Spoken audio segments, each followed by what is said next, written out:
யாரெல்லாம் வந்து இவனால ஒண்ணுமே இல்லப்பா, இவனால ஒரு லைஃபும் கிடையாது, இவன் இந்த என்ன மனுஷன் இவன் அப்படின்னு சொல்லிட்டு நம்மள வந்து இழிவாகவும் அற்பமாகவும் பார்த்த நம்மளை கொண்டுதான் கர்த்தர் வந்து அந்த குடும்பத்துக்கோ அந்த கிராமத்துக்கோ அந்த தேசத்துக்கோ ஒரு ரட்சிப்பை கொண்டு வருவார்.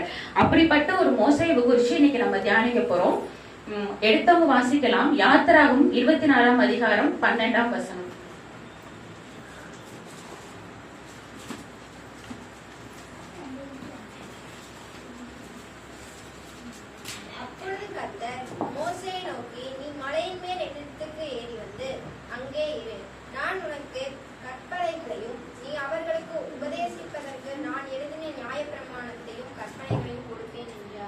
ஆமா, இதுல வந்து என்னன்னா கர்த்தர் வந்து இஸ்ரவேல் மக்களை வந்து அந்த ஊர்ல இருந்து வெளியே மோசே கூட்டு வந்தாங்க. எகிப்து தேசத்துல இருந்து வெளியே மோசே கூட்டு வந்து ஒரு பாலைவனத்துல இருக்கிற ஒரு இடத்துல ஹால்ட் போட்டாச்சு. அப்போ வந்து கர்த்தர் பார்த்து சொல்றாரு, மோசே நீ வந்து என்கிட்ட ஏறி வா, உனக்கு சில காரியங்களை வந்து நான் கொடுப்பேன் அப்படின்னு சொல்லி மோசேட்ட வந்து கர்த்தர் சொல்றாரு. மோசேயும் அதற்கு கீழ்ப்படிந்து அவன் என்ன பண்றான், அந்த மலை மேல ஏறி போறான். ஏறி போனதுக்கு அப்புறம் என்னாச்சுன்னா 16வது வசனம் வாசிங்க. கர்த்தருடைய மகிமை சீனாய் மலையின் மேல் தங்கி இருந்தது. மேகம் 6 நாள் அதை மூடி இருந்தது. 7ஆம் நாளில் அவர் மேகத்தின் நடுவிலிருந்து மோசேயை கூப்பிட்டார். இதுல என்ன ஒரு காரியம்னா, அதாவது இந்த வசனத்தின் மூலமா நம்ம என்ன தெரிஞ்சுக்கிறோம்னா, கர்த்தருடைய சமூகத்தை வந்து மோசே வந்து வாஞ்சிக்கிறாரு. அதாவது நீ மேல ஏறி வா, மலைக்கு மேல ஏறி வான்னு சொல்லிட்டாரு. மோசேயும் மலைக்கு மேல ஏறி போயிட்டான். ஆனா எத்தனாவது நாள் வந்து கர்த்தர் மோசேட்ட பேசினாரு? 7வது நாள். அப்போ யோசிச்சு பாருங்க, காலையில உங்களை வந்து கர்த்தர் 4 மணிக்கெல்லாம் விழிப்ப கொடுக்குறாரு. விழிப்ப கொடுத்துட்டு இல்ல 3 மணிக்கே விழிப்ப கொடுக்குறாரு. விழிப்ப கொடுத்துட்டு நீ வந்து அப்போ வந்து உங்க மனசுல ஒரு உந்துதல் வருது, என்னோட சமூகத்துல நீ வந்து உட்காரு அப்படின்னு சொல்லி. அப்ப நீங்க உட்காரும் போது உட்கார்ந்து வேதத்தை வாசிக்கிறீங்க, உங்களுக்கு ஒண்ணுமே புரியல, உங்களுக்கு பிளாங்கா இருக்கு. அப்ப நீங்க என்ன செய்வீங்க? ஜெபம் பண்ணுவீங்க. அப்ப கர்த்தர் பேசவே இல்லைன்னா அடுத்த நாள் இதே மாதிரி நீங்க 4 மணிக்கு உட்காருவீங்களா? ஆனா மோசே என்ன செஞ்சாருன்னா, மலை மேல ஏறி யாரு வர சொன்னது? கர்த்தர் தான் நீ மலை மேல ஏறி வான்னு சொன்னாரு. மோசே மலை மேல ஏறி போய் உட்காந்துருக்காங்க. யோசிச்சு பாருங்க, நீங்க ஒரு மலை மேல ஏறி போய் உட்காருங்க. ஃபர்ஸ்ட் டே ஆகுது, செகண்ட் டே ஆகுது, தேர்ட் டே ஆகுது. ஆனாலும் உங்க இருதயம் எப்படி இருக்கும்? என்னடா கூப்பிட்டவர் இன்னும் பேசவே இல்லையே, கூப்பிட்டவர் இன்னும் பேசவே இல்லையே, நம்ம தெரியாம புரிஞ்சுட்டோமா, நம்ம கீழே இறங்கி போலாமா, நம்ம கீழே கோடிக்கணக்கான ஜனங்கள் இருப்பாங்க, அப்படி ஒரு எண்ணம் போகும். 2வது அவர்கிட்ட ஆகாரம் இல்ல, 2வது குடிக்கிறதுக்கு தண்ணியும் கிடையாது. அப்போ 3வது அவர் வாஷ்ரூம்க்கு என்ன பண்ணிருப்பாரு? அது யாராச்சும் யோசிச்சு பாத்தீங்களா? பாத்ரூம் எங்க போயிருப்பாரு? அவர் தாகம் படிச்சா என்ன குடிச்சிருப்பாரு? அவர் வந்து அவர் வந்து என்ன பண்ணுவாருன்னா, ட்ரெஸ் மாத்திரக்கு என்ன பண்ணிடுவாரு. ஆனாலும் கூப்பிட்டவர் கண்டிப்பா என்கிட்ட பேசுவார்னு சொல்லி 6 நாள் அவர் வாஞ்சியோட, ஏசப்பா எங்கேயாச்சும் குரல் வருதா, ஏசப்பா எங்கேயாச்சும் கேட்பாரா, ஏசப்பா என்கிட்ட ஏதாச்சும் பேசுவாரான்னு சொல்லி பேசும்போது 7வது நாள் கர்த்தர் பேசினாரு. இதுல இருந்து என்ன தெரியுதுன்னா, ஒவ்வொரு நாளும் நம்ம தேவ சமூகத்துல காத்திருக்கும் போது கர்த்தர்கிட்ட இருந்து, ஏசப்பா இன்னைக்கு நீங்க என்ன பேசுவீங்கன்னு சொல்லி நீங்க வார்த்தை என்னைக்காச்சும் வாங்கினது உண்டா? எல்லாரும் டெய்லி காலைல பைபிள் வாசிக்கிறோம், எல்லாரும் பைபிள் வாசிச்சுட்டு பிரேயர் பண்றோம். நான் வாசிக்கிறேன்னு சொல்ல, ஆனா உங்க மனசாட்சி தொட்டு சொல்லுங்க, இன்னைக்கு எத்தனை பேர் வாசிச்சீங்க? யாஷ்மின், கர்த்தர் இன்னைக்கு உங்ககிட்ட என்ன பேசினாரு? சரி, எல்லாருமே ஒரு 4-5 ஜெப குறிப்பு இருக்கும். நம்ம பினான்சியல் ஸ்டேட்டஸ், நம்ம ரட்சிப்புக்கு, எல்லாத்துக்காகவும் நம்ம எழுதி வச்சோ இல்ல நம்ம பாரப்படுத்துற காரியம் டெய்லி நம்ம ஜெபிப்போம். ஆனா ஜெபிச்ச காரியத்திட்ட ஏசப்பா இன்னைக்கு எங்களை பேசியே ஆகணும்னு சொல்லி நம்ம வார்த்தை வாங்கி நம்ம எந்திரிச்சோமா? யோசிச்சு பாருங்க. இதுதான் இங்க ஒரு பெரிய பிளஸ். கர்த்தர் வந்து பாக்குறாரு என்னன்னா, மலை மேல கூப்பிட்டுட்டேன், நீ மலை மேல வந்துட்ட, உனக்கு மாத்திரக்கு ட்ரெஸ் இல்ல, உனக்கு பாத்ரூம் போற ஃபெசிலிட்டிஸ் இல்ல, உனக்கு குடிக்கிறதுக்கு தண்ணி இல்ல, உனக்கு சாப்பிடறதுக்கு ஆகாரம் இல்ல, உனக்கு கீழே அத்தனை கோடி ஜனங்கள் காத்துட்டு இருப்பாங்க. ஆனாலும் நீ எனக்காக காத்திருக்கிறியா? நான் இன்னைக்கு பேசுவேன், எனக்காக காத்திருக்கிறியா? இது வந்து நம்ம இந்த சபை ஆரம்பிச்சு 5 வருஷத்துக்கு மேல ஆச்சு. எத்தனையோ வார்த்தைகள் நம்ம தியானிச்சிருக்கோம். நம்மளுக்குள்ள கர்த்தர் எதிர்பார்க்கறது அந்த ஆர்வம், அந்த இன்ட்ரெஸ்ட், அந்த வெறித்தனம். இன்னைக்கு உட்கார்ந்து ஏசப்பா என்கிட்ட பேசியே ஆகணும்ப்பா, அவர்கிட்ட இந்த வார்த்தை வாங்காம நான் போகவே மாட்டேன்னு நம்ம உட்கார்ந்து இருக்கிறோமா? கர்த்தர் அதுதாங்க எதிர்பார்க்கிறாரு. என்கிட்ட இந்த மாதிரி வாஞ்ச உன்னிடம் இருக்கா? என்கிட்ட பேசணும், என் குரல் கேட்கணும், என் பிரசனத்தை பார்க்கணும்ன்ற வாஞ்ச உன்கிட்ட இருக்கான்னு முதலாவது கர்த்தர் பார்க்கறாரு. இன்னைக்கு ரொம்ப சின்ன டாபிக் தான், அதுல எனக்கு ரொம்ப ரொம்ப ஆழமா பஞ்சிருதுதான். அப்புறம் நம்ம அந்த 18வது வசனம் 17, 18 வாசிக்கலாம். 24, 17, 18. மலையின் கொடுமுடியிலே கர்த்தருடைய மகிமையின் காட்சி இஸ்ரவேல் புத்திரருடைய கண்களுக்கு பச்சைக்கிற அக்னியை போல இருந்தது. மோசே மேகத்தின் நடுவிலே பிரவேசித்து மலையின் மேல் ஏறி இரவும் பகலும் 40 நாள் மலையிலே இருந்தான். இதுதாங்க அவர் 7வது நாள் மகிமை அந்த மலை மேல இறங்குச்சு. இது எப்படி நான் இந்த காலத்துல சொல்றேன்னா, ஒன்ஸ் நீங்க கர்த்தருடைய பிரசன்னத்தை உணர்ந்துட்டீங்கன்னா அது தவிர்த்து நீங்க வேற எதையுமே வாஞ்சிக்க மாட்டீங்க. உங்களுக்கு ஒரு மனசு ஃபுல்லா பாரமா இருக்கா, கர்த்தருடைய பிரசன்னத்தை தேடி போவீங்க. எஸ்அப்பா என்கிட்ட பேசுங்க, எனக்கு இந்த காரியம். அதாவது இப்ப எல்லாம் உலக பிரகாரமான மக்கள் எப்படின்னா, நம்மளுக்கு ஒரு கஷ்டம் வந்துச்சுன்னா உடனே போன் போட்டு அம்மாட்டையோ அப்பாட்டையோ ஃப்ரெண்ட்ஸ்டையோ யார்ட்டையாச்சும் நம்ம சொல்லி அழுவோம். அவங்க என்ன சொல்லுவாங்க, சரிப்பா பாத்துக்கலாம் அப்படின்னு சொல்றவங்க ஒருத்தங்க இருக்கு. சொல்லி நம்ம கிட்ட டைம் ஸ்பெண்ட் பண்ணி நம்ம கேட்கறவங்க ஒரு சிலவங்க இருக்காங்க. 3வது நம்மளுக்கு ஏதாச்சும் ஒரு ஆலோசனை கொடுக்கறவங்க இருப்பாங்க. ஆனா இந்த தேவ பிரசன்னம் எப்படின்னா, உங்களுக்கு ஒரு பிரச்சனை இருந்து அந்த பிரச்சனையை ஃபுல்லா கர்த்தர் சமூகத்துல கொட்டிட்டீங்கன்னா முதலாவது நீங்க எதிர்பார்க்கிற தேவ சமாதானத்தை உங்களுக்கு கொடுப்பாரு அவரு. ஃபர்ஸ்ட் சமாதானம் தான் வரும். அந்த சமாதானம் ஒரு மனுஷனுக்குள்ள வரும்போது நம்ம இதெல்லாம் ஒரு பிரச்சனையா, அது கர்த்தர் பார்த்து பார்ப்பா, அவர் தான் எனக்கு வாக்கு கொடுத்திருக்காருல அப்படின்ற ஒரு எண்ணம் நம்மளுக்குள்ள வரும். இதுதான் இந்த தேவ பிரசன்னத்தோட மகிமை. இனிமேல் நாள்தோறும் நீங்க போகும்போது உங்களை காலையில எழுப்பி விட்டா யோசிக்காம கர்த்தருடைய சமூகத்துல போய் உட்காருங்க. கர்த்தருடைய சமூகத்துல நீங்க உட்கார்ந்து எஸ்அப்பா எனக்கு நீங்க என்கிட்ட என்ன பேச விரும்புறீங்க அப்படின்னு உங்க மனசுல இருக்கிற வார்த்தைலாம் சொல்லி வேதாகமத்தை வாசிச்சு அந்த வாஞ்சு எடுக்கணும். அது ஒரு ஹைலைட் ஆகும். படிக்கிற வசனங்கள்ல ஒரு வசனம் ஹைலைட் ஆகும். அந்த ஒரு வசனத்தை நீங்க புடிச்சுக்கோங்க. இந்த வசனத்தோட அர்த்தம் என்ன ஏசப்பா, நான் பண்ணி இத்தனை ஜெப குறிப்புல எந்த ஜெப குறிப்புக்கு இந்த ஒரு வசனத்தை கொடுக்குறீங்கன்னு சொல்லி நீங்க கேட்டு தெரிஞ்சுட்டீங்கன்னா அந்த நாள் முழுக்க எந்த பிரச்சனை வந்தாலும் காலையில ஏசப்பா இந்த வசனத்தை குறிச்சு பேசியிருக்கார், என்னுடைய வேலை ஸ்தலத்துல எந்த பிரச்சனையும் வராது, என் குடும்பத்துல எந்த பிரச்சனையும் வராது, நான் போய் வர ஸ்தலத்துல எந்த பிரச்சனையும் வராதுன்ற நம்பிக்கை விசுவாசம் அப்பதான் உங்களுக்கு வரும். இது எனக்கு தெரிஞ்ச ஒரு உண்மையா நடந்த ஒரு சாட்சி ஒண்ணு சொல்றேன். ஒரு சில வருஷம் 10-15 வருஷத்துக்கு முன்னாடி சென்னையில ஒரு சகோதரி வேலை பார்த்துட்டு இருந்தாங்க. ஐடி ஃபீல்டு தான். அந்த சகோதரி ஒர்க்கிங் உமன்ஸ் ஹாஸ்டல்ல தங்கிட்டு வேலை இது 100க்கு 100 உண்மை, நான் யாரும் என்கரேஜ் பண்றதா சொல்ல. ஒர்க்கிங் உமன்ஸ் ஹாஸ்டல்ல ஸ்டே பண்ணிட்டு வேலை பார்த்துட்டு இருக்காங்க. சொற்ப அமௌண்ட் தான். அவங்க கைக்கு ஒரு 2000-3000 வச்சுட்டு மீதி ஃபுல்லா வீட்டுக்கு கொடுப்பாங்க. அந்த மாதிரி ஒரு மிடில் கிளாஸ் ஃபேமிலி தான். அப்படி இருக்கும்போது அங்க காலேஜ் படிக்கிற பிள்ளைங்களும் இருக்காங்க, வேலைக்கு போற பிள்ளைங்களும் இருக்காங்க. அப்போ டெய்லி 4 o'clock ஒரு 4-5 கேர்ள்ஸ் சேர்ந்து மாடியில கை கோர்த்து டெய்லி ஜெபிக்கிற ஒரு வழக்கம் உண்டு. என்னதான் ஒர்க் ப்ரெஷர் இருந்தாலும், என்னதான் படிப்பின் காரியம் இருந்தாலும் 4 to 4:30 மேக்சிமம் 4:45 வரை ஜெபிச்சுட்டு அதுக்கப்புறம் தான் அந்த டேயோட காரியத்தெல்லாம் அவங்க தொகுங்கிற ஒரு வழக்கம் இருக்கு. நாளடைவு ஆக ஆக ஆக அந்த ஜபம் அப்படியே கொஞ்சம் கொஞ்சமா ஸ்டாப் ஆயிடுச்சு. ரொம்ப ஒர்க் ப்ரெஷர், சில காரியங்கள் அப்படின்னு சொல்லி தடையாடி ஸ்டாப் ஆயிடுச்சு. 4 மணிக்கு எந்திரிச்சாலும் சரி நாளைக்கு ஜெபிச்சுக்கலாம்ப்பா அப்படின்னு படுத்துருவாங்க. இந்த மாதிரி போய் டோட்டலாவே ஸ்டாப் ஆயிடுச்சு. அவங்க ஞாயிற்றுக்கிழமை தோறும் ஒரு சபைக்கு போவாங்க. அந்த சபையில ஒரு சீஃப் கெஸ்டா ஒருத்தர் இன்வைட் பண்ணியிருந்தாங்க, ஒரு போதகரை இன்வைட் பண்ணியிருந்தாங்க. அவர் அந்த மெசேஜ் எல்லாம் கொடுத்து முடிச்சுட்டு கடைசியில நிறைய பேர் ஆசீர்வாத ஜபத்துக்கு போவாங்கல்ல, அப்போ இந்த ஹாஸ்டல்ல இருக்கிற பொண்ணுங்கெல்லாம் போனாங்க. அப்போ அந்த ஊழியக்காரருக்கு தெரியாது இவங்க 4 மணிக்கு எந்திரிச்சு ஜெபிக்கிற ஜபம். அவர் சொன்னது ஒன்னே ஒண்ணு, நீங்க டெய்லி காலையில ஜெபிப்பீங்களாமான் போது, ஆமாங்க ஐயா நாங்க ஜெபிப்போம், கர்த்தர் உங்ககிட்ட ஒரு வார்த்தை சொல்றாருமா, நீங்க ஜெபிக்கிறதுக்கு முன்னாடியே, அதாவது நீங்க 4 மணிக்கு உட்காந்தீங்கன்னா 3:50க்கே ஏசப்பா அங்க இறங்கி வருவாரு. நீங்க என்னென்ன ஜெபிக்கிறீங்களோ அதெல்லாம் கேட்டுட்டு போவாருமா. இப்பெல்லாம் அவர் ரொம்ப சோர்வடைஞ்சு என் பிள்ளை வரலன்னு ஏக்கத்தோட ஏமாற்றத்தோட திரும்பி போறாருமா. நீங்க நிறுத்தின ஜபத்தை நீங்க ஆரம்பிங்க. அவங்களுக்கு அவ்வளவு ஒரு ஷாக். அவர் சொன்ன ஒரே வார்த்தை, கர்த்தர் உங்களுக்கு முன்னாடியே அந்த ஸ்தலத்துல உட்கார்ந்து இருப்பாரு, இப்ப நீங்க வராதனால அந்த ஜபத்தை கன்வியூ பண்ணாதனால அவர் ஏமாற்றத்தோட ஏக்கத்தோட அந்த இடத்தை விட்டு போறாருமான்னோடனே அவங்களால ஏத்துக்கவே முடியல. அடுத்த நாள்ல இருந்து ஏசப்பாட்ட மன்னிப்பு கேட்டு திரும்பி அந்த 4 மணி ஜபத்தை ரெகுலரா ஆரம்பிச்சாங்க. இது 100க்கு 100 உண்மைங்க. ஏன்னா அந்த ஜபம் பண்ணது எங்க அக்கா. எங்க அக்கா வந்து இந்த சென்னையில ஒர்க் பண்ணிட்டு வீட்டுக்கு வரும்போது இந்த காரியத்தை அடிக்கடி சொல்வா.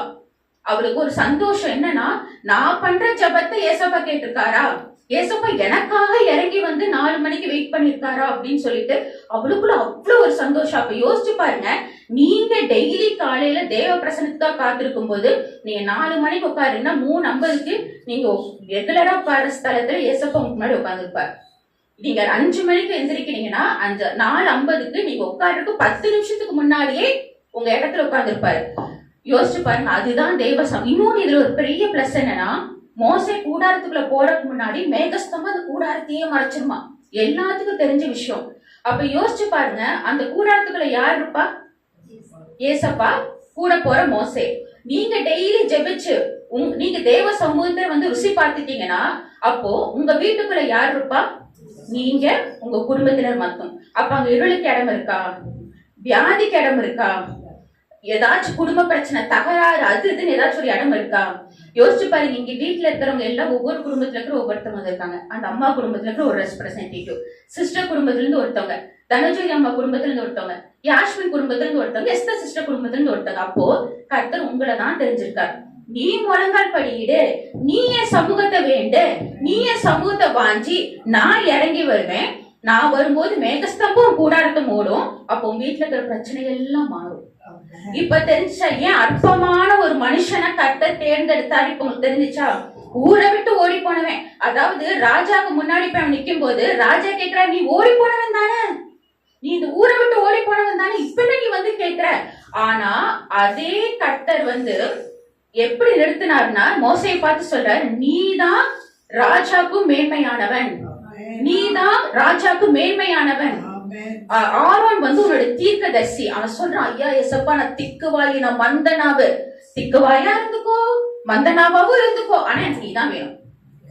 நீங்க சொல்ல, எனக்கு ஜெபம் பண்ண தெரியாது, எனக்கு வேதம் வாசிக்க தெரியாது, கர்த்தர் எனக்கு எப்படி பேசுவான்னு எனக்கு தெரியாது, ஆனா நீங்க தான் வேணும் கர்த்தருக்கு. ஏன்னா உங்க குடும்பத்து மக்கள் ரட்சிக்கப்படணும்னா கர்த்தருக்கு நீங்க தான் தேவை, வேற ஒரு மனுஷன் வேண்டாம். உங்களுக்கு நாங்க ஹெல்ப் பண்ணலாம், நாங்க வந்து ஒரு ஸ்பீக்கர் மாதிரி தான், நாங்க உங்களுக்கு ஹெல்ப் பண்ணலாம். ஆனா அந்த ஸ்தலத்தில் நிக்கிறது, அங்க போராடுறது, அங்க செய்யறது எல்லாத்துக்குமே தேவனுக்கு நீங்க தான் தேவை. இதுதான் ஒரு பெரிய காரியம். நீங்க டெய்லி ஒரு டைம் பிக்ஸ் பண்ணிக்கோங்க, எழுதி வச்சுக்கோங்க, தேவ பிரசன்னத்தை நீங்க உணர்வீங்க. ஆனா என்னன்னா, சொல்லிட்டாங்களேன்னு போய் உட்காரக்கூடாது. உங்களுக்குள்ள அந்த முழு வாஞ்ச வேணும், அந்த வெறித்தனம் வேணும். மோசே பாத்தீங்களா, 6 நாள் உட்கார்ந்து இருந்தாரு. தண்ணி இல்ல, சாப்பாடு இல்ல, வாஷ்ரூம் என்ன பண்ணிருப்பாருன்னு தெரியாது, ட்ரெஸ் எப்படி மாத்திருப்பாருன்னு தெரியாது. நைட் நேரத்துல ஃபுல்லா பனியா இருக்கும், மலை மேல பயங்கர பனியா இருக்கும். பக்கத்துல யாரும் இல்ல. ஆரோன் கீழே தான் யோசுவா கீழே தான் நிக்கிறான், அவர் ஒருத்தர் மட்டும் தான் இருக்காரு. ஆனாலும் அவர் கர்த்தருடைய வார்த்தைக்காக காத்திருந்தார். இது முதல் காரியம். 2வது, மோசேட்ட கர்த்தருக்கு ரொம்ப பிடிச்சது என்னன்னா கீழ்ப்படிதல். எடுத்து வாசிக்கலாம், யாத்திராகமும் 34:2.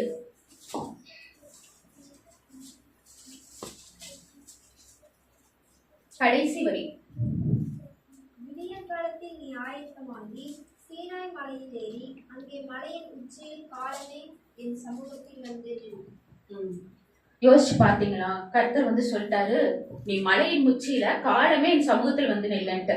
எத்தனை பேர் யூடியூப்ல வந்து இந்த மோகன் சிலாசஸ் ஐயா வந்து இந்த சீனாய் மலைக்கு மேல போனதெல்லாம் பார்த்திருப்பீங்கன்னு எனக்கு தெரியாது. அவர் சொன்னது என்ன ஒரு காரியம்னா, அந்த சீனாய் மலை மேல ஏறதுக்கே 2 மணி நேரம் ஆகுமா. அப்ப அவர் சொன்னது என்னன்னா, இந்த மலை மேல எப்படிங்க மோசே காலையிலே போனாரு? கீழ்ப்படிதல். இதுதான் கர்த்தருக்கு ரொம்ப பிடிக்கும். அவன் ஏன் எதுக்குன்னு கேட்கல. இதுக்கு மேல ஒரு வசனம் வாசிங்க. இதுக்கு முன்னாடி ஏசப்பா கர்த்தர் வந்து அவன் கையில வந்து 2 பலகைகள் கொடுத்திருப்பாரு. ஒரு பலகையில 5 கமெண்ட்மெண்ட்ஸ், இன்னொரு பலகையில 5 கமெண்ட்மெண்ட்ஸ் கொடுத்திருப்பாரு. ஆனா மக்கள் பண்ண பாவத்துல அவர் என்ன பண்ணிருப்பாரு, அந்த கற்பனைகளை போட்டு உடைச்சிருப்பாரு. அதனால 2வது என்ன சொல்லியிருப்பாரு கர்த்தரு, அந்த கற்பனைகளை நீ செஞ்சு எடுத்துக்கொண்டு மேல வா, நான் திருப்பி உனக்கு எழுதி தரேன். அப்ப அவர் ஆயத்தமாகறாரு. கர்த்தர் என்ன கூப்பிடுறாரு, நாளை காலையில உட்காந்து என்னால வந்து இந்த கற்பலகைகள் எல்லாம் வந்து செஞ்சுட்டு இருக்க முடியாதுன்னு நைட்டோட நைட்டா உட்காந்து செஞ்சு ஒரு 4 மணிக்கு மேல வான்னு சொல்லியிருந்தா அவர் எத்தனை மணிக்கு ஏறி போயிருப்பாரு? 2 hours ஜேர்னி. அது வயசானவர் குச்சை வச்சு ஊந்து 2 மணிக்கு மேல ஏறினாதான் அவர் 4 மணிக்கு மேல போக முடியும். 4 மணிக்கு மேல போய் கர்த்தருடைய சமூகத்துல காத்திருக்க முடியும். எடுத்து வாசிக்க வேண்டாம். யாத்திரா 31ஆம் அதிகாரத்தை நீங்க பாத்தீங்கன்னா நிறைய வசனம். கர்த்தர் மோசே கர்த்தர் சொல்படி செய்தார். மோசே கர்த்தர் சொல்படி செய்தார். மோசே கர்த்தர் சொல்படி செய்தார். ஒரு கூடாரம் வடிவமைக்க சொல்லியிருப்பார் கர்த்தர். மோசே அது கர்த்தர் என்ன சொல்லிருப்பாருன்னா, நீ பார்த்தபடி நீ செய்ய எச்சரிக்கையா இருந்து வார்ன் பண்ணிருப்பாரு. அவர் அப்படியே செஞ்சிருப்பாரு. அதுல ஒரு பிசு கிணறு எதுவுமே இல்ல. கர்த்தருக்கு ரொம்ப பிடிச்ச காரியம் என்னன்னா, மோசே சொன்னபடி செஞ்சிருவார். ரெண்டாவது சொன்னபடி செய்வோம், தொடர்ந்து செய்யணும். அவர் வாழ்நாள் துவக்கத்துல கர்த்தருடைய வார்த்தையை கேட்ட நாள்ல இருந்து அவர் மரிச்சு அடக்கம் பண்ணப்பட்ட நாள் முழுக்க கர்த்தர் சொன்னதை மாத்திரம்தான் மோசே செஞ்சார். அதுல எந்த மாற்றமுமே கிடையாது. இதுதான் கர்த்தருக்கு பிடிக்கும். ஒரு நாள் செஞ்சுட்டு அடுத்த நாள் செய்யாதவங்கள கர்த்தர் கேட்கவே மாட்டார். கடைசி நம்பிக்கை வரவே வராது. ஐயோ ஏசப்பான்னு நம்ப மாட்டாரு, நான் எப்படிமா நம்ப முடியும், நான் ஒரு டைம் சொல்லி நீ செஞ்ச, அடுத்த நாள் நீ எங்க செஞ்ச, கர்த்தர் கேட்பார். கர்த்தருக்கு பிடிச்சது என்னன்னா, நீ உனக்கு ஒரு காரியம் கொடுக்கறேன்னா, நீ ஜெர்மனின் காரியம் கொடுக்கறேன்னா, நீ இந்த வேலை செய்யும் காரியம் கொடுக்கறேன், நீ மறிக்கிற வரையும் நான் போதும்னு சொல்ற வரையும் அந்த காரியத்தை நீ செய்யணும். அதுதான் கர்த்தருக்கு ரொம்ப பிடிக்கும். ரொம்ப ரொம்ப விரும்பி கேட்பாரு. மோசே ஏன்னா சொல்றத அப்படியே செஞ்சாரு. எடுத்தவங்க வாசிங்க, லேவியராகும் 8:4. லேவியராகும் 8:4. கர்த்தர் தனக்கு கட்டளையிட்டபடியே மோசே செய்தான். சபை ஆசரிப்பு கூடார வாசலுக்கு முன்பாக கூடின போது கர்த்தர் சொன்னபடியே மோசே செய்தான். இதுல என்னங்க போட்டிருக்கு? கர்த்தர் சொன்னபடியே மோசே செய்தான். அதுதான் கர்த்தருக்கு தேவை. முதல் மோசே தேவ சமூகத்தை வாஞ்சு ஆசையா வெறித்தனமா யாக்கோபு மாதிரி நீ என்ன ஆசீர்வதித்தாலும் உன்னை போக விடேன்னு சொல்லி கேட்டாரு. ரெண்டாவது கீழ்ப்படிதல். நான் ஒன்னே ஒண்ணு சொல்றேன், எனக்கு அது கிடையாது. நான் இப்பவே ஒரு நாள், அதாவது ஒரு சில காரியங்கள் நான் செய்ய, ஒரு சில காரியங்கள் சூழ்நிலை நிமித்தம் இது வாசிக்கும் போதெல்லாம் எனக்கு அவ்வளவு ஆசையா இருக்கும், மோசே போல என்னால ஏன் கீழ்ப்படிய முடியலன்ட்டு. நீங்க உங்களை யோசிச்சு பாருங்க, கர்த்தர் சொன்னதை நீங்க செஞ்சீங்களா? தொடர்ந்து நீங்க செஞ்சுட்டு வரீங்களா? அது ரொம்ப முக்கியம். கர்த்தர் சொன்னதை செய்யணும், தொடர்ந்து செய்து கொண்டிருக்கணும். ஏன்னா யோசிச்சு பாருங்க, மொத்தம் 10 காரியங்கள் எகிப்து தேசத்திலிருந்து மக்களை வெளியே கொண்டு வருவதற்கு கர்த்தர் மோசே மூலமா பயன்படுத்தின என்னன்னா, வண்டு, வாதைகள், தவக்கலை, பேனு, கல்மலை எல்லாம். ஓகேவா? ஒரு ராஜா முன்னாடி போய், ஒரு அதிகாரி முன்னாடி போய் நிக்க சொல்றாரு, நின்னு என்னுடைய ஜனங்களை நீ விடலைன்னா இந்த மாதிரி காரியம் எல்லாம் நடக்கும்னு சொல்லி ஒரு சாமானிய மக்களை நீ போய் ராஜா முன்னாடி நில்லுன்னு போது, அந்த மோசே இருக்கிற இடத்துல நில்லுங்க, நம்ம இப்ப எகிப்து தேசத்துல இருக்கோம், நீ போய் நில்லுப்பா அப்படின்னா நம்ம நிப்போமா? இன்னொன்னு யோசிச்சு பாருங்க, அந்த ராஜா நினைச்சா ஃபர்ஸ்ட் வந்த நாள்லயே அவனை தூக்கி சிறைச்சாலையிலயோ இல்ல சிறை சேதமோ செஞ்சிருக்கலாம். ஆனா கர்த்தர் செய்ய விட்டாரா? கர்த்தர் ஒரு காரியத்தை சொல்லி நீ செய்யன்னு சொன்னா அவங்களுக்கு அப்போஷனா ஒண்ணுமே வராது, உங்களை கரத்துக்குள்ள மறைச்சு பாப்பார். அதெல்லாம் நான் வாசிக்கும் போது யோசிக்கிறேன், தவளை வந்துச்சு, தவளை வரும்போது பார்வனுடைய கடினமாச்சே தவிர்த்து பார்வனுக்கு அவனை கொல்லணும், இவன் எல்லாருமே என்ன திரும்பி பார்க்கும்படி, என்ன இந்த ராஜாவால் ஒண்ணுமே செய்ய முடியல, இந்த சாமானிய மனுஷன் முன்னாடி இந்த ராஜா கூடி குறுகி நிக்கிறாரு அப்படின்னு மக்கள் நினைச்சிடக்கூடாதுன்னு நினைச்சா அவர் என்னைக்குமே சிறை சேதம் பண்ணி தூக்கி போட்டிருக்கலாம். ஆனா ஒண்ணுமே செய்யல.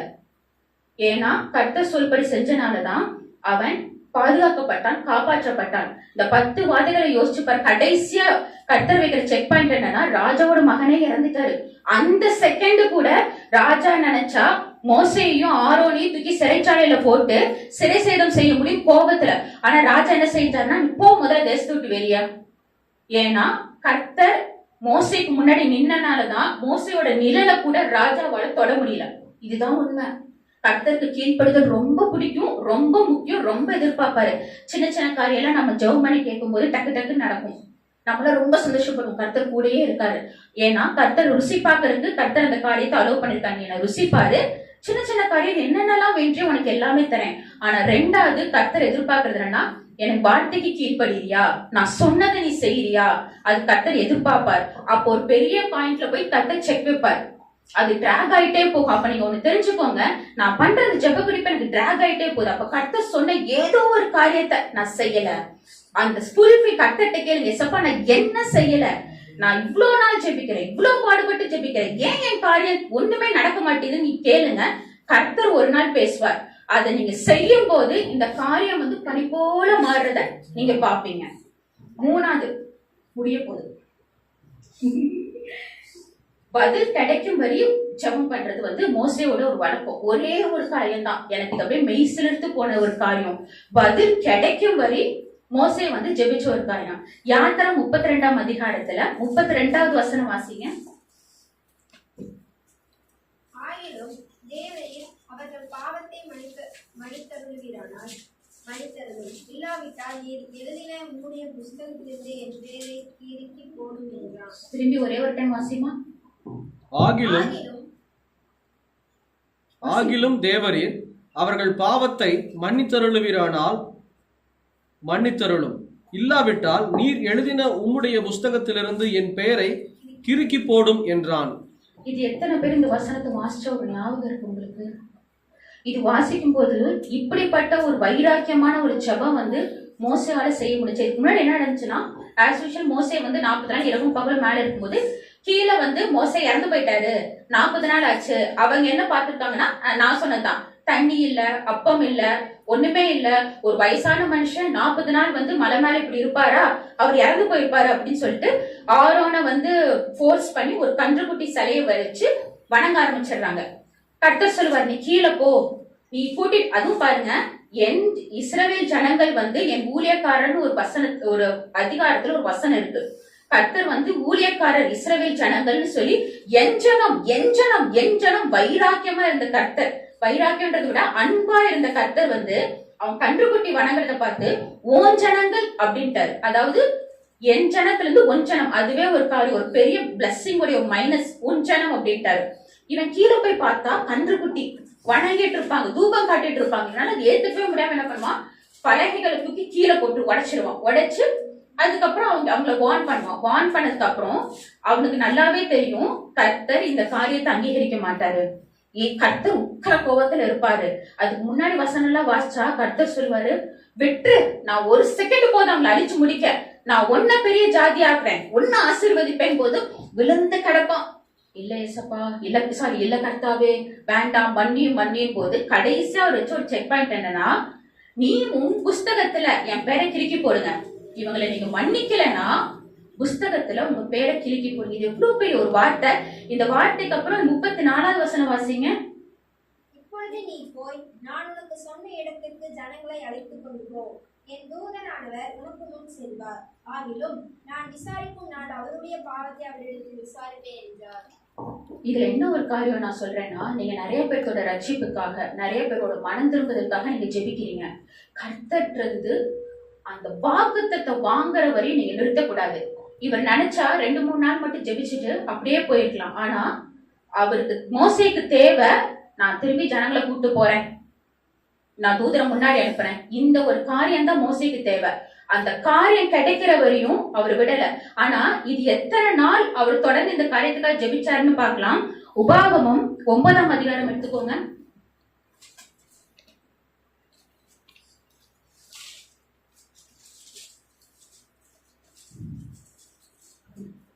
பதினெட்டுல இருந்து 20 வரை வாசிங்க. கர்த்தரை கோபப்படுத்துவதற்கு நீங்கள் அவருடைய சமூகத்தில் பொல்லாப்பு செய்து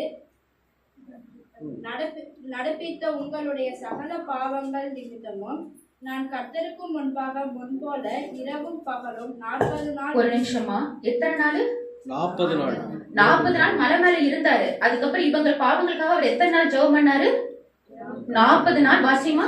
விழுந்து கிடந்தேன், நான் அப்பமும் புசிக்கவில்லை, தண்ணீர் குடிக்கவில்லை.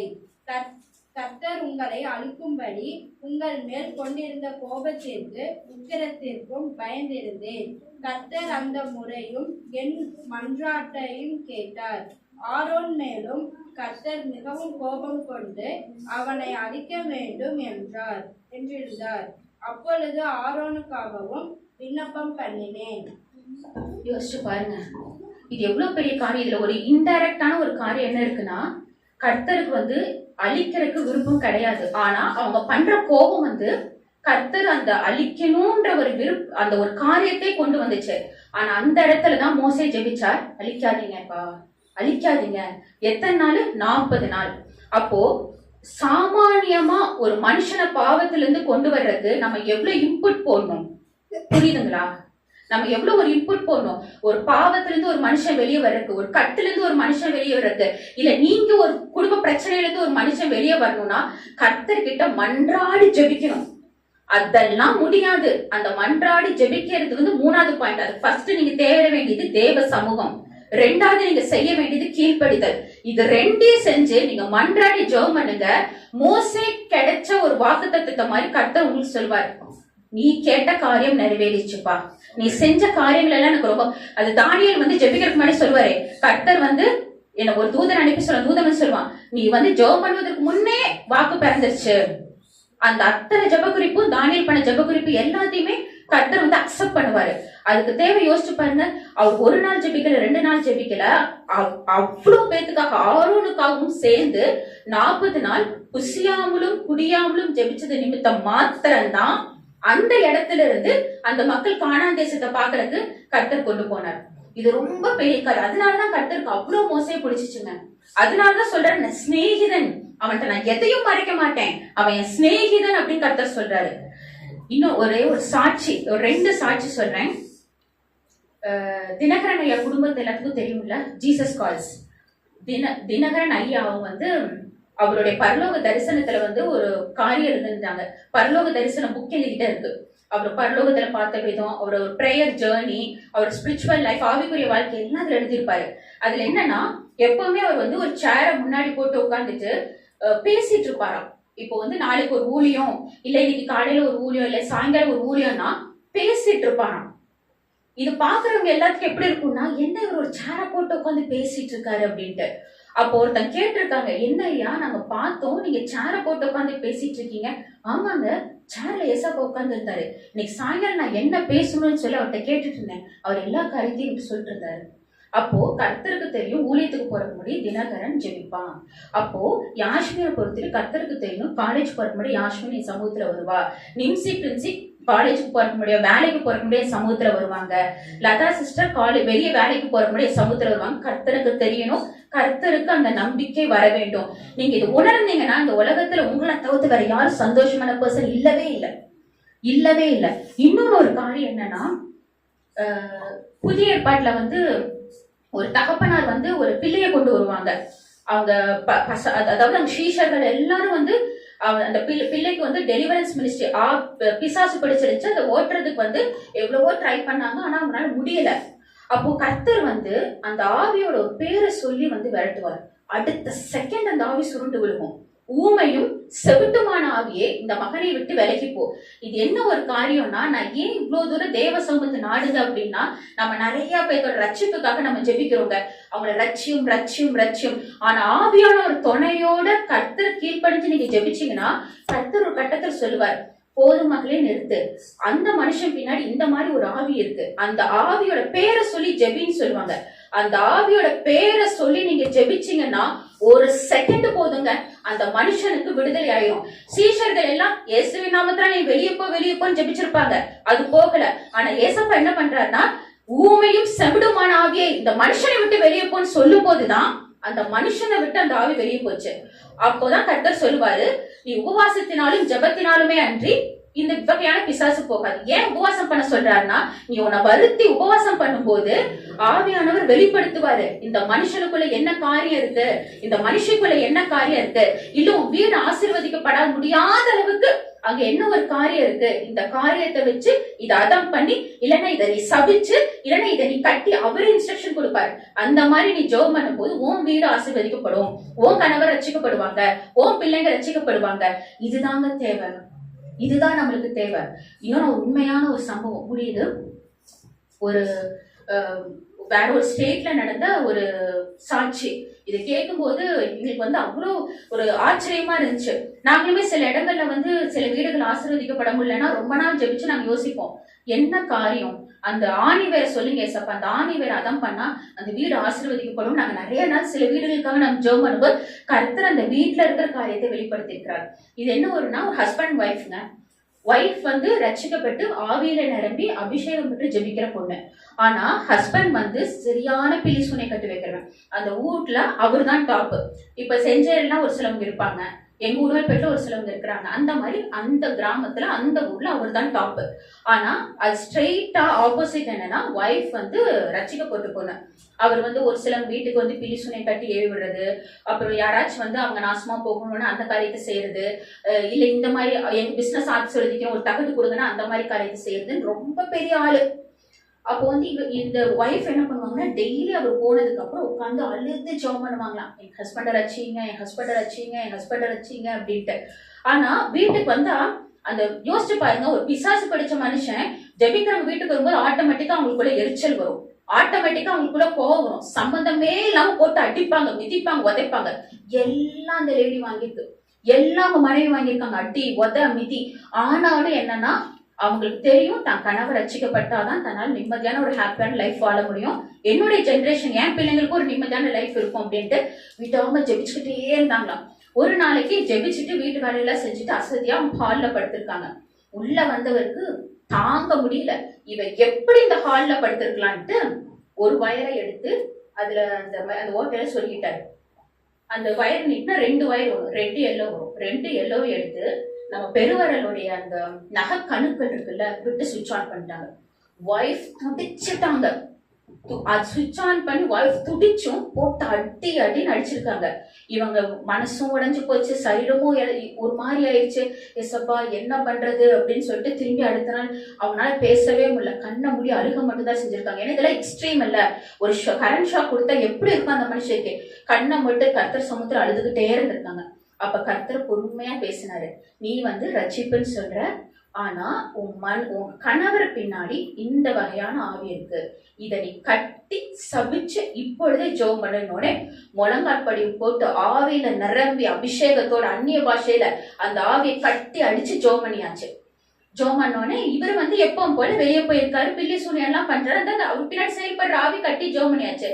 அப்புறம் ஒரு சாதாரண பர்சன் தானே, பில்லி சூனியம் வைக்க சொல்றாங்க, எதுவுமே ஒர்க் அவுட் ஆகல, மந்திரம் பண்றாங்க, எதுவுமே ஒர்க் அவுட் ஆகல. அதாவது பில்லி சூனிய வைங்கன்னு சொல்லி வந்து காசு கொடுத்த ஜனத்துக்கு வந்து அந்த வீட்டுல எந்த ரிசல்ட்டும் அவங்க பாக்கல, மந்திரம் பண்ணாலும் அந்த வீட்டுல எந்த ரிசல்ட்டும் பாக்கல. அப்ப இவருடைய பேர் அப்படியே டவுன் டவுன் டவுனா ஆயிடுச்சு.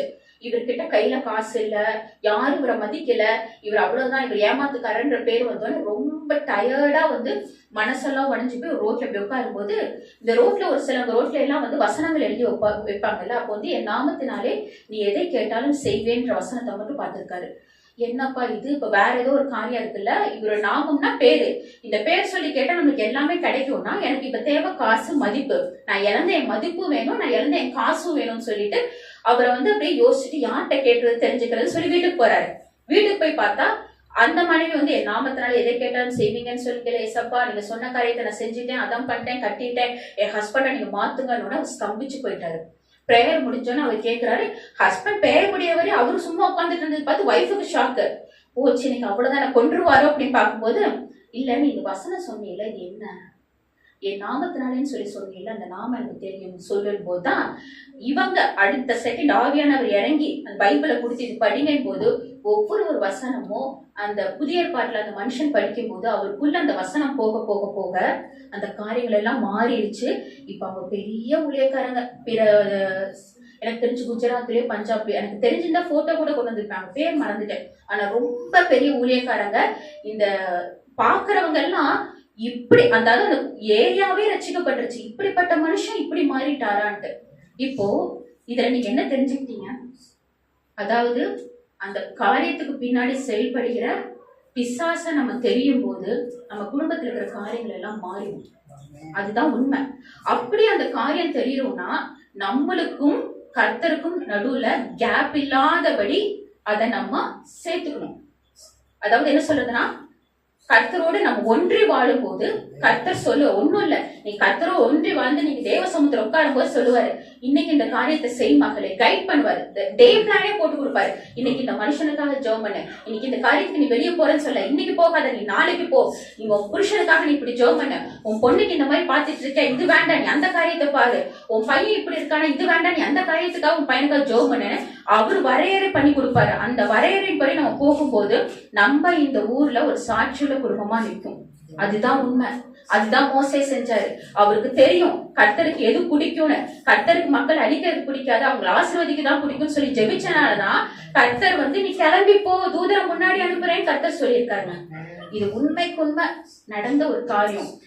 சரி, இந்த மாதிரி ஒரு ஆசீர்வாதம் மோசேக்கு அதாவது மோசே கர்த்தரோட இப்படி சேர்ந்தது நிமித்தம் அவர் எப்படிப்பட்ட ஒரு ஆசீர்வாதத்துக்குள்ள போனாருன்னு பார்க்கலாமா? யாத்திராகமும் 33ஆம் அதிகாரம் 9வது வசனம்.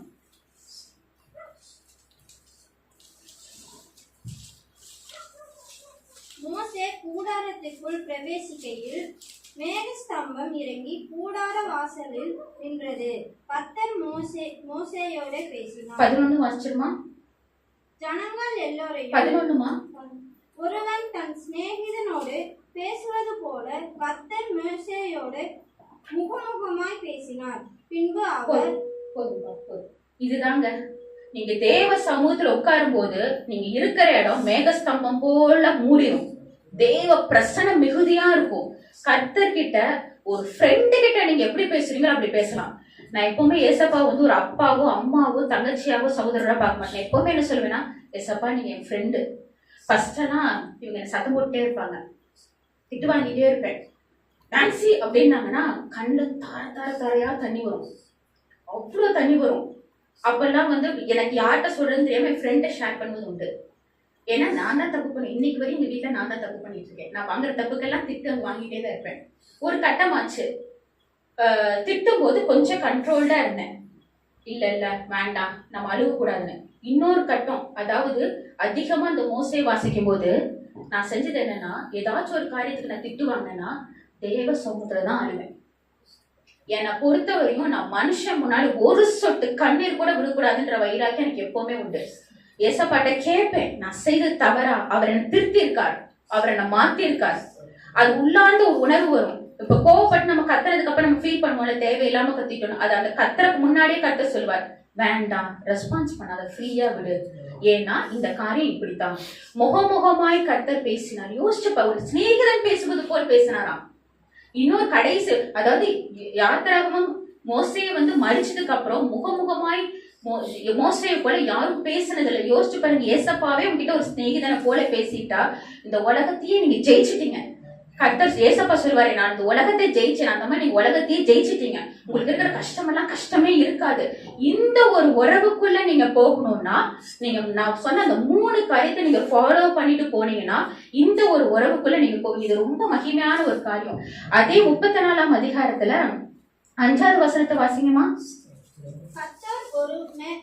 கர்த்தர் ஒரு மேகத்தில் இறங்கி அங்கே அவன் அருகே நின்று கர்த்தருடைய நாமத்தை கூறினார்.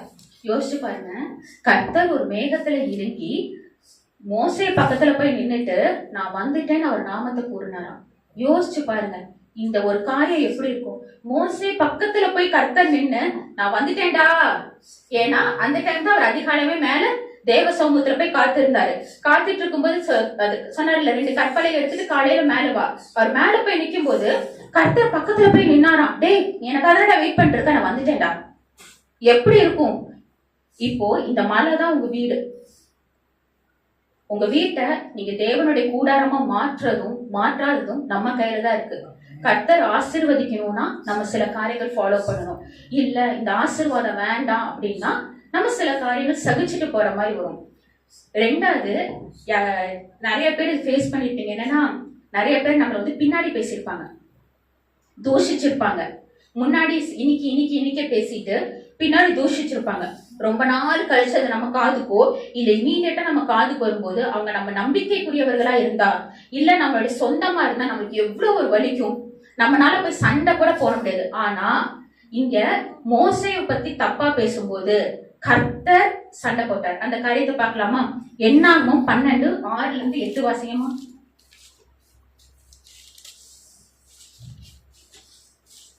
அப்பொழுது அவர், என் வார்த்தையை கேளுங்கள். உங்களுக்குள்ளே ஒருவன் தீர்க்கதரிசியா இருந்தால் கர்த்தராகிய நான் தரிசனத்தில் என்னை அவனுக்கு வெளிப்படுத்தி சொப்பனத்தில் அவனோட பேசுவேன்.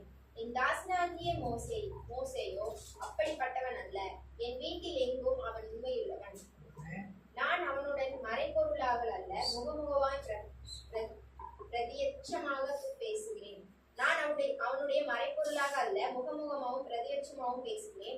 நான் கர்த்தரின் சாயலை காண்பேன். போதும்டா. அப்பா வாசிங்க. இப்படி இருக்க நீங்கள் என் தாசனாகிய மோசேக்கு விரோதமாய் பேச உங்களுக்கு பயமில்லாமற் போனது என்ன? கர்த்தர் எதிர்த்து நிற்கிறார். மிரியம் யாரு தெரியுமாங்க? மிரியம் யாரு? மோசே அக்கா. அதுக்கப்புறம் அவங்க ஸ்தானம் என்ன ஸ்தானம்? மிரியம் மோசையோட அக்கா. மிரியம் இப்படிப்பட்டவங்க அப்படின்னு சொல்லிட்டு வேதாகமத்துல ஒரு வசனம் இருக்கு. மிரியம் ஒரு தீர்க்கதரிசி. தீர்க்கதரிசினா யாருங்க? கர்த்தரால் வழிநடத்தப்பட்டு கர்த்தர் வெளிப்படுத்துகிற காரியங்களை ஜனங்களுக்கு சொல்லி ஜனங்களை வழிநடத்துகிற ஒரு போஸ்டிங், ஒரு பதவியில இருக்கிற ஒரு மனுஷி. ஆனா அந்த மனுஷியே வந்து மோசையை பத்தி தப்பா பேசிருக்காங்க. ஆரோன் யாரு? கர்த்தர் சொல்லுவாரு ஆரோனை போல கூப்பிடப்பட்டவரையே யாருமே ஊழியத்துக்கு வரக்கூடாதுன்னு சொல்லி நிறைய இடத்துல நாங்க சொன்னோம். அதான் கர்த்தரே இறங்கி ஆரோனுக்கு அழைப்பு கொடுத்திருக்காரு. ஆரோனை பார்த்து சொல்லுவாங்க நீ மோசையோட வாயாரு இருப்ப. நிறைய இடத்துல பாத்தீங்கன்னா ஆரோன் மோசை 2 பேரும் மலைக்கு மேலன்னு சொல்லி வாங்கன்னு சொல்லியிருப்பாங்க. அப்படிப்பட்ட ஆரோனே மோசையை பத்தி தப்பா பேசுறாங்க. கர்த்தருடைய பிள்ளைங்களை பத்தி ஒரு நாவு கூட கர்த்தர் அசைக்க விட மாட்டார். அது உத்தரவாதம். ஏன்னா வேதாகமத்துல அந்த வரி போட்டிருக்கு. இஸ்ரவேலை குறிச்சு ஒரு நாவு அசைக்கிறதுக்கு கர்த்தர் அனுமதிக்கல. பயந்து சுருண்ட விழுந்தாங்க. ஐயோ இஸ்ரவேல் ஜனமா, அவங்க வந்தா முடிஞ்சிச்சு, நம்ம தேசத்தை அழிச்சிருவாங்கன்னு பயந்து சுருண்டு விழுந்தாங்க. இஸ்ரவேலை குறிச்சு ஒரு நாவு கூட அசைய முடியல. கர்த்தர் சொல்லியிருப்பார் இஸ்ரவேல் ஜனங்களை பார்த்து நீ நிமிர்ந்து நடந்து போ, நீ தலை குனிய வேண்டாம், நீ பயப்பட வேண்டாம், நீ நிமிர்ந்து நடந்து போ. அப்படிப்பட்ட அதாவது மோசே மூலமா வைராக்கியமா வழி நடத்தின இஸ்ரவேல் ஜனங்கள், ரைட்டுங்களா? அப்போ மோசே எவ்வளவு ஸ்பெஷல், இஸ்ரவேல் ஜனமே இவ்வளவு ஸ்பெஷல்னா கர்த்தருடைய ஒரு சொல்லுக்கு கீழ்படிஞ்ச அத்தனை கோடி மக்களை வழி நடத்தின மோசே எவ்வளவு ஸ்பெஷல். அப்ப அவங்கள குறிச்சு பேசுனது மோசேக்கே தெரியல. இந்த வரி வாசிக்குமா நான் யோசிச்சு பேசுறேன். என்னை குறிச்சு பேசுனதெல்லாம் 4-5 வருஷம் கழிச்சு என் காதுக்கு வரும். நான் கண்டுக்காம போயிடும். பேசுறவங்க பேசிட்டு போங்கப்பா, 1000 பேர் 1008 பேசுவாங்க. இதெல்லாம் காதுல வாங்கிட்டு போயிட்டு இருந்தா ரொம்ப கஷ்டமா இருக்கும். கண்டுக்கவே மாட்டேன். அப்ப நான் வந்து சில விஷயங்களை குறிச்சு கர்த்தர்கிட்ட பேசியிருக்கேன். எசப்பா இப்படி எல்லாம் பேசுறாங்களே, எனக்கு ரொம்ப மனசு சங்கடமா இருக்கு, இப்படி எல்லாம் பேசுறாங்களே அப்படின்னு பேசுனது உண்டு. ஆனா இந்த இடத்துல கர்த்தர் வந்து வாதாடி இருக்கிறார். அதாவது உங்களை குறிச்சு, கர்த்தருக்கு பிரியமான உங்களை குறிச்சு யாராச்சும் ஒருத்தர் வாய் பேசுனா கர்த்தர் சும்மா விட மாட்டார். நம்ம யாரும் குறிச்சு கவலைப்பட வேண்டாம். அந்த அத்தாரிட்டி கிடைக்கும். எப்படின்னா மோசையோட வாழ்க்கை எக்ஸாம்பிளா எடுத்து நம்ம வாழும்போது அந்த அத்தாரிட்டி நம்மளுக்கு கிடைக்கும். கடைசியா ஒரே ஒரு காரியம், மோசைக்கு பெரிய பிளெஸிங் கர்த்தர் கொடுத்தாரு. என் பார்வைக்கு இது விட ஒரு பெரிய பிளெஸிங் இல்லைன்னு தான் நான் சொல்லுவேன். பெரிய ஆசீர்வாதம் இல்லை. உபாகமும் 34ஆம் அதிகாரத்தை எடுத்துக்கோங்க.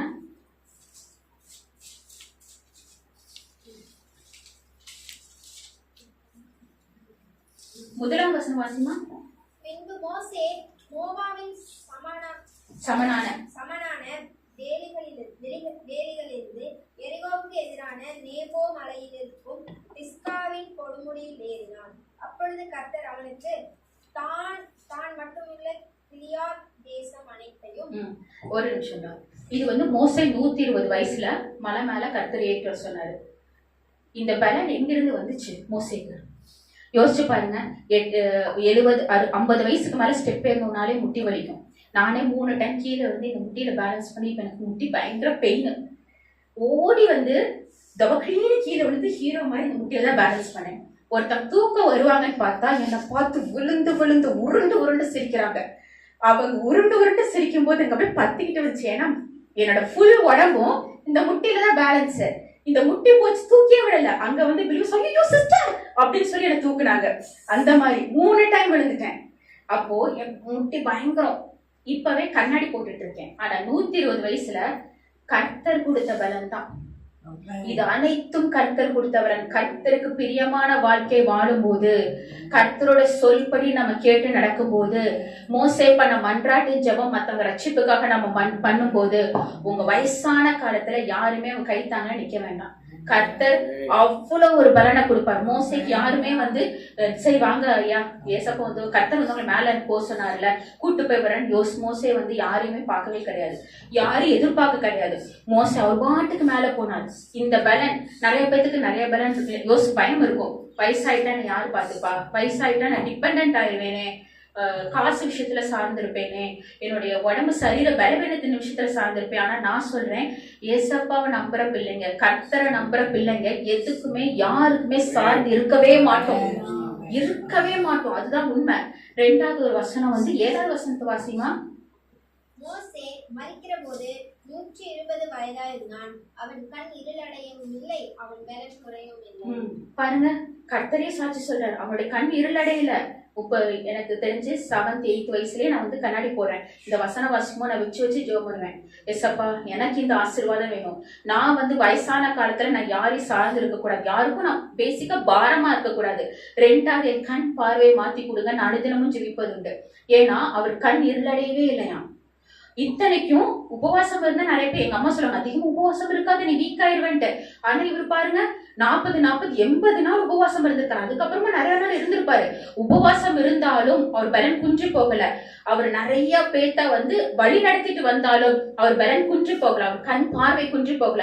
அவர் மலை மேல ஏறுறாரு, கர்த்தர் சகலத்தை அவர் கண்களுக்கு முன்பாக காமிக்கிறாரு, கர்த்தரே அடக்கம் பண்ணுகிறார். கடைசி வசன வாசிமா. கர்த்தரே முகமுகமாய் அறிந்த மோசேயை போல ஒரு தீர்க்கதரிசியும் இஸ்ரவேலில் அப்புறம் எழும்புவதுமில்லை என்று விளக்கும். எத்தனை பேருக்கு முகமுகமாய் கர்த்தரை தரிசிக்கணும்னு ஆசை? கண்டிப்பா அவருடைய சமூகத்தை நீங்க வாஞ்சிக்கும் போது, அதாவது புதிய ஏற்பாட்டுல ஒரு வசனம் இருக்கு, ஏசப்பா சிலுவையில் அடையப்பட்டு 3ஆவது நாள் வந்து மரியாள் தானே ஓடி போய் பார்த்தது. மரியாள் ஓடி போய் பார்க்கும்போது அவர் அழுகிறா, கேடுறா, ஏங்குறா, என் ஆண்டவருடைய சரீரத்தை காணுமேன்ட்டு. அப்போ தேவனுக்கு முன்பாக போக வேண்டிய ஏசப்பா அவர் கண்ணீரை பார்த்து இறங்கி அந்த மரியாதை படி தரிசனமாகிறார். அந்த வாஞ்சை அந்த காரியம் நம்மளுக்குள்ள இருக்கணும். அந்த வாஞ்சை அந்த காரியம் இருந்துச்சுன்னா நம்ம மோசையை போல கர்த்தரை முகமுகமா பார்க்கலாம். முகமா நீங்க அவங்கள பார்க்கலாம். முகமா பார்க்கிற ஒரு பாக்கியம் நம்மளுக்கு கிடைக்கும் போது நம்ம வீட்டுல இருக்கிற இருளெல்லாம் மறைஞ்சு ஒவ்வொரு அறையிலையும் ஒவ்வொரு முக்கிலையும் தேவ பிரசனம் மாத்திரம் தான் நம்ம வீட்டுல இருக்கும். சாத்தானால தேடி பார்ப்பான், ஐயோ இவன் வீடு எங்க, இத்தனை நாள் இவன் வீட்டுல நல்ல ஜாலியா இருந்துட்டோம், வீடை காணுமே அவன் பைத்தியம் முடிச்சு தேடி பார்ப்பான்.